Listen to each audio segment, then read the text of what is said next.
The Kimberlins Go to War. This is the story of the Kimberlin family that sent 33 fathers and sons, brothers and cousins to fight for the Union cause during the Civil War. This pecha kucha gives a different insight through the eyes of my ancestors. So who are the Kimberlins? Well, they're actually my mom's side of the family, and we're all from southern Indiana. There's definitely a long-standing tradition of farm life, and I actually grew up on one for part of my life as well. Actually, I may or may not be in one of these pictures. I'll let you decide which one is which. I've always really enjoyed reading about the past, just to see how things were and to learn more about today's world. When I found out there was a book written about my ancestors, it was pretty exciting. It's cool. It's a cool format because the basis is derived from letters written back and forth between my family while they were at war, and also letters from others around the area. It all started with John Kimberlin, who was a lieutenant during the Revolutionary War himself in Pennsylvania. After the war in 1804, he actually traveled downriver to Madison, Indiana on a flatboat with his two sons Daniel and Isaac, and then walked the rest of the way to my hometown of Lexington, Indiana. Yep, he never left. This made them the first white settlers in the area. Day-to-day life was a lot of farming and communing with the Indians, who they seemingly got along with. Believe it or not, a few pounds of coffee cost a full day's wage.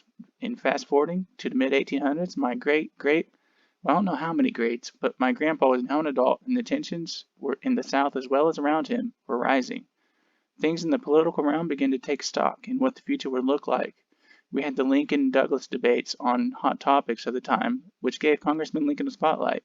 Shortly after, Lincoln was elected president, and then in '61 was said to be the day the war officially began when the rebels attacked Fort Sumter. The attack at Fort Sumter caused a stir across the nation. There's a lot of debate among the people within the nation, and particularly in Lexington. Believe it or not, a lot of the state politics had to go through Lexington because it was one in four places with a printing press. The division in America was now full grown, and everyday people of America could no longer be indifferent about their beliefs. It's clear that Kimberlin shared a common sense of patriotism and had a strong desire to fight for the unity embedded in the Constitution. They came from a military family, and they were also Christians, so this may have played a factor in their belief system. The fact that 33 Kimberlins volunteered willingly showed how passionate they were to fight for the cause. A letter back home sort of encapsulated this patriotism by taking a break from asking about girls, saying, Jake, tell him my love is with him. If I live, Jake, true love is sweet, but love of country is sweeter. If I could sacrifice the last drop of my blood, if it would put an end to the rebellion, I may lose it anyhow, but I cannot spill my blood in a better cause. It's a worthy note to point out it was unpopular to support the Union in that area. They could have gone against their beliefs and blended in with the county around them. In light of that, I think they would have appreciated this quote. Real courage is doing the right thing when nobody's looking, doing the unpopular thing because it's what you believe, and the heck with everybody. You see, Lexington had become a Copperhead County, which made it harder for people that didn't support the rebel army. A Copperhead County was any area above the Ohio River that supported the rebels.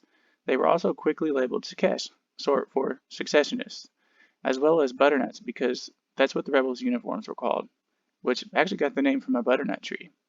A local teen named Sarah wrote quite a few journal entries about the newfound division in Lexington. She said, most of the people of southern Indiana had connections in Kentucky and Virginia going back several generations. Cousins would be fighting cousins, and in some cases, brother would be fighting brother. The Kimberlins that stayed behind had a great deal to put up with due to this Copperheadism. At times, it was outright dangerous, and there were records of divorces, fights, and in some cases murder over it all. A woman named Molly wrote in a journal entry about Union recruitment saying, a great many in Stampers Creek Township say they will shoot the man that comes to enroll their names. Sarah once again wrote, noting the fact that her family was Sikesh, but she wasn't. She said, Catherine and Eth come a while, then go to Mother's. They all look at me as though they would a thief because I'm not a Sikesh. Then later on the holidays, she said Mother roasted a turkey for Margaret. Don't want anybody but Sikesh to help eat it. In other words, Sarah didn't get any turkey that year. Meanwhile, the Kimberlin soldiers press on, and letter after letter, they write about their desire to defeat rebels for good. A total of 10 Kimberlins died, and each time a fellow Kimberlin soldier wrote back to tell them the news. Surprisingly, they seem impersonable, sometimes even speaking about their own brother passing. It's like their main focus was winning the war. In 1863, the Battle of Vicksburg started. and it was one of the two major victories that led to the Union's victory. It gave them control over the Mississippi. My grandpa from way back when, Isaac Newton Kimberlin, was honored for his heroics. I'm not sure if he received any medals or what occurred, but it's said that his contribution was critical to capturing Vicksburg. During this time, there were several secret societies actually undermining the Union Army off of the battlefield. These included the Knights of the Golden Circle, Order of the American Knights, and the Sons of Liberty. These societies were responsible for a series of incidents across Indiana.